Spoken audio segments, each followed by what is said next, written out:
Results వచ్చాక మాట్లాడదాం. వీటిని చూస్తుంటే గవర్నమెంట్ ఫామ్ చేస్తున్నా లేదా అండి అనేది డౌట్ గానే ఉంది. మనకి 250 దాటితే ఆశ్చర్యపోవాలని వచ్చింది కాబట్టి 4-5 రౌండ్లు అయితే మనకి ఒక కరెక్ట్ పిక్చర్ 11ంటికి వస్తుందండి. రౌండ్స్ పెరిగే కొద్ది ఎన్డీఏకి తగ్గుతూ ఉంటే ఇండియా కూడా పెరుగుతూ ఉన్నాయి. కాబట్టి ఇదే టెండెన్సీ కొనసాగితే కనుక 11ంటికి పిక్చర్ వచ్చేస్తుంది. సో ఇదే టెండెన్సీ కొనసాగితే దేశంలో నరేంద్ర మోడీ ప్రధాని అవకాశం ఉందా? లేదండి, ఖచ్చితంగా. ఒకవేళ ఎన్డీఏ గవర్నమెంట్ ఫామ్ చేసినా ఉండకపోవచ్చు. లేదు, చెప్పండి. డెఫినెట్ గా ఉండదు నా ఉద్దేశం అయితే. అప్పుడు మారచ్చు. ఎందుకంటే యోగి వస్తాడు అని ఒక మనం టాక్ విన్నాం. యోగి ప్రైమ్ మినిస్టర్ అవుతారని ఒకప్పుడు. సో దానికి ఏమైనా అవకాశం ఉండొచ్చు.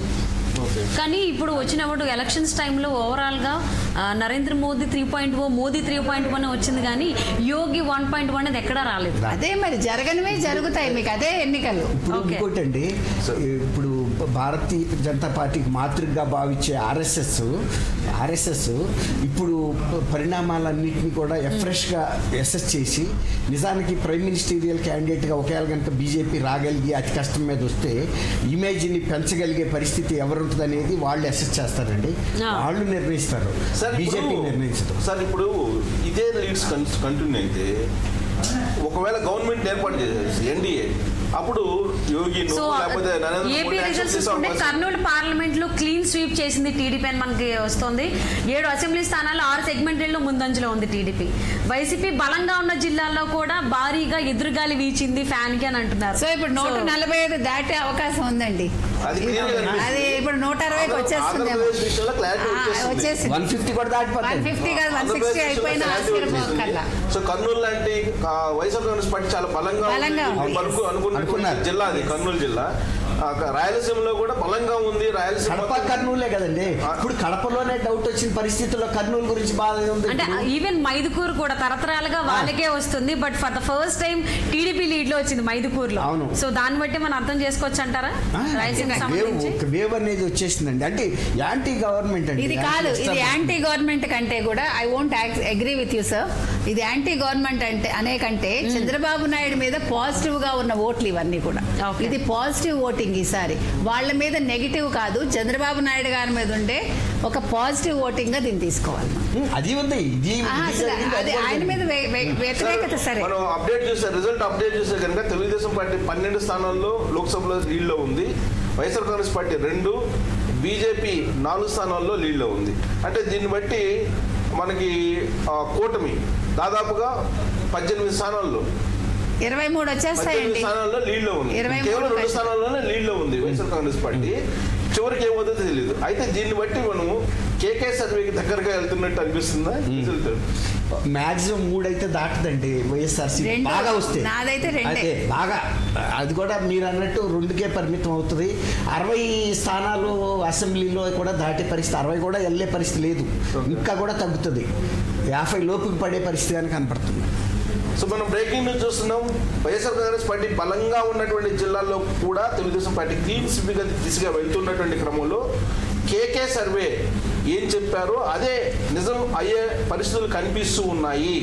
సో ఆయన చెప్పిన ప్రకారం 14 మాత్రం వైఎస్ఆర్ కాంగ్రెస్ పార్టీ అసెంబ్లీకి పరిమితం అయ్యేటువంటి అవకాశం ఉంది. 161 తెలుగుదేశం పార్టీ కూటమి గెలుచుకుంటుందని చెప్పి ఆయన ఎగ్జిట్ పోల్స్ లో చెప్పారు.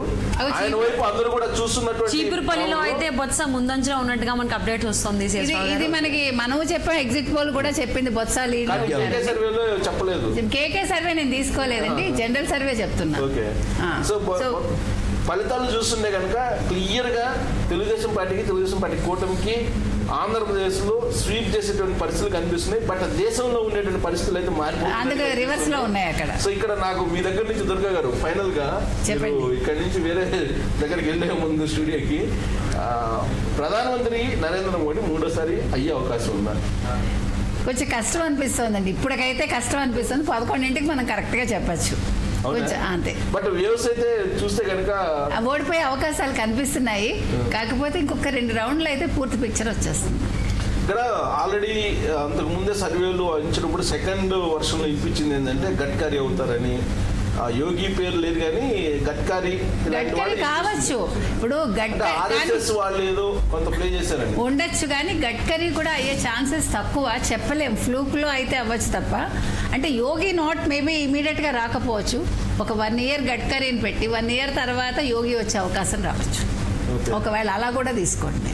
సో మీ ఎస్టిమేషన్ ప్రకారం ఆంధ్రప్రదేశ్లో గవర్నమెంట్ ఏదైతే తెలుగుదేశం పరిపోవడం ఏర్పడుతుందో ఈ పరిణామం అనుకూలంగా ఉందా? దేశంలోనేమో మనకి ప్రపంచం ఎలా ఉంది, దేశం ఎలా ఉంది మనం మాట్లాడక్కర్లేదు. మనకి ముందు రాష్ట్రం ముఖ్యం కాబట్టి. దుర్గా గారు, రాజమండ్రి సిటీ గురించి మనం మాట్లాడుకుంటే టీడీపీ అభ్యర్థి ఆదిరెడ్డి వాసు 10,000 ఆధిక్యంతో ఉన్నారు 2 రౌండ్లకే. సో ఈ దెబ్బతో వైసీపీ అభ్యర్థి మార్గాని భరత్ కౌంటింగ్ కేంద్రం నుంచి వెళ్ళిపోయినట్లుగా మనకు అప్డేట్ వస్తుంది. అంటే దీన్ని ఓటమి అంగీకరించినట్టుగా మనం అర్థం చేసుకోవచ్చు. సో బిగ్ బ్రేకింగ్ ఇంకోటి రాష్ట్రానికి సంబంధించి, దేశానికి సంబంధించి ప్రధానమంత్రి నరేంద్ర మోడీ వెనకబడినటువంటి న్యూస్ చూసాం. మరొక బిగ్ బ్రేకింగ్ ఆంధ్రప్రదేశ్ సంబంధించి పెద్దిరెడ్డి రామచంద్రారెడ్డి వెనుకబడ్డారు. పొంగనూరు నుంచి పెద్దిరెడ్డి రామచంద్రారెడ్డి 2వ రౌండ్ అయిపోయేటప్పటికే ఆయన వెనుకబడ్డారు. అంటే దీన్ని బట్టి తెలుగుదేశం పార్టీ క్లీన్ స్వీప్ చేయబోతుంది ఆంధ్రప్రదేశ్ లో అనేది చాలా క్లియర్ గా అర్థమవుతుంది. పెద్దిరెడ్డి రామచంద్రారెడ్డి 145 స్థానాల కూటమి అభ్యర్థులు ఆధిక్యంలో ఉన్నట్టుగా మనకు అప్డేట్ వస్తుంది.